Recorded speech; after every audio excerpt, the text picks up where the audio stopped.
everyone. This week in grammar class, we're going to be learning about verbs. Verbs are words that show action or express an action. All right, so imagine some ducks floating in a pond. Our sentence says, she taught them how to swim and dive.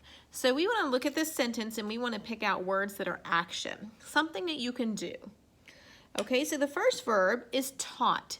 If someone can be taught, that means that they are learning how to do something. Someone shows them how to do something. So taught is a verb because it's something that can be done. Okay, swim is another example of a verb because swimming is something that you can do. Dive is another example of a verb because someone can do that. Someone can dive.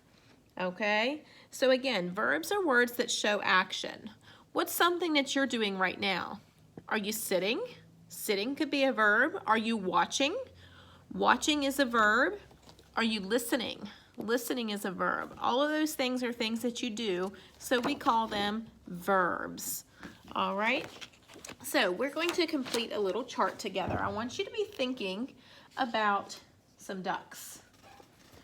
All right? So think about some things that ducks can do. What are some things that ducks can do? Because we are going to brainstorm some words that are verbs. Verbs are action words. So things that ducks do. How about their noises? We can say ducks can quack. So I'm going to write the word quack, and quack is going to be one of our verbs.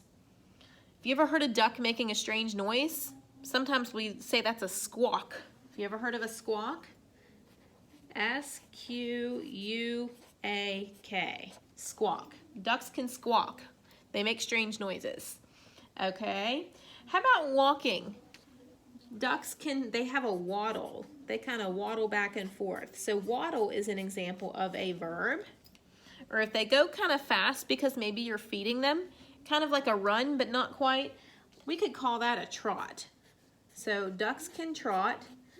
Trot is an example of a verb. All right.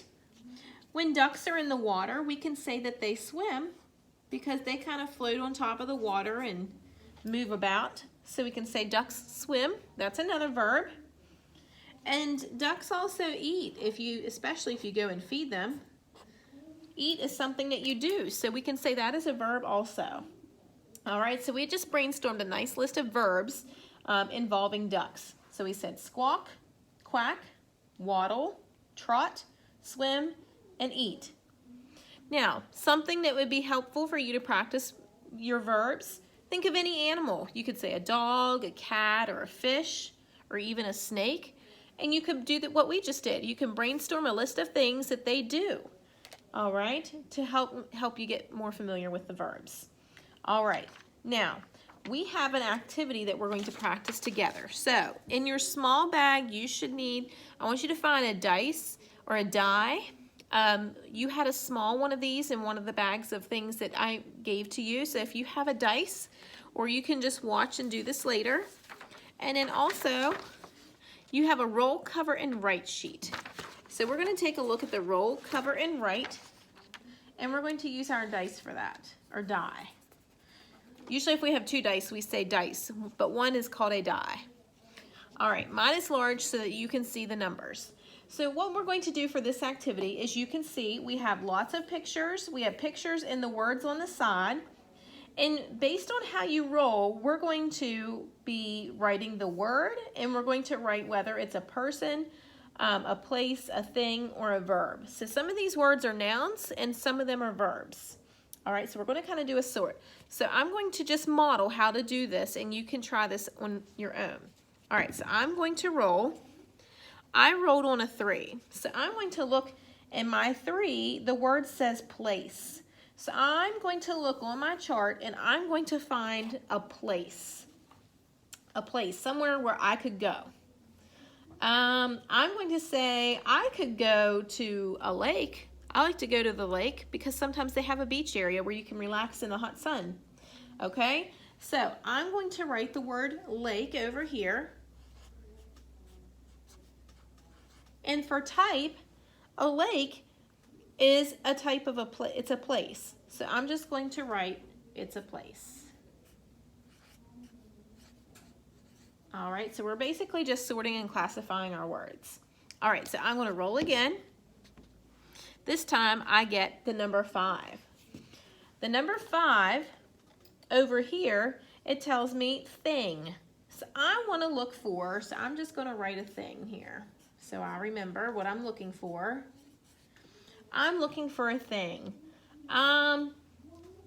There's a bear, but the word doesn't say bear. It says sleep. Is sleep a thing? No, that's something I do. So that's not a thing. Let's see. How about socks? Are socks a thing? Yeah. So I'm going to, since I rolled my 5 says thing, I looked at my pictures and I found a thing. I found socks. All right, and I'm going to do one more example. Okay, I rolled a 4. So I'm going to look at my chart. Number 4 says a verb. Now, we are practicing verbs. Think about our chart that we filled out. A verb is a word that shows action. That means something that we can do. So let's look at all of our choices here. Do you see a picture in a word for something we can do? I see this monkey. Now, the word does not say monkey. It says swing. Monkeys like to swing. Is that an action word? Is that a verb? Very good. So I'm going to write my word. I'm going to write swing. And then we wrote here, since I rolled for that 4, I wrote verb. We were looking for a verb. Swing is a verb. Socks are a thing. A lake is a place. So we used our dice and the little chart at the bottom to help sort through our words and classify them. Now, if you want, you can grab a crayon and you can shade the pictures once you use them. That will help narrow down your choices, but this is just a fun practice activity to help you learn your verbs and to also help to review your nouns. All right, good luck, boys and girls.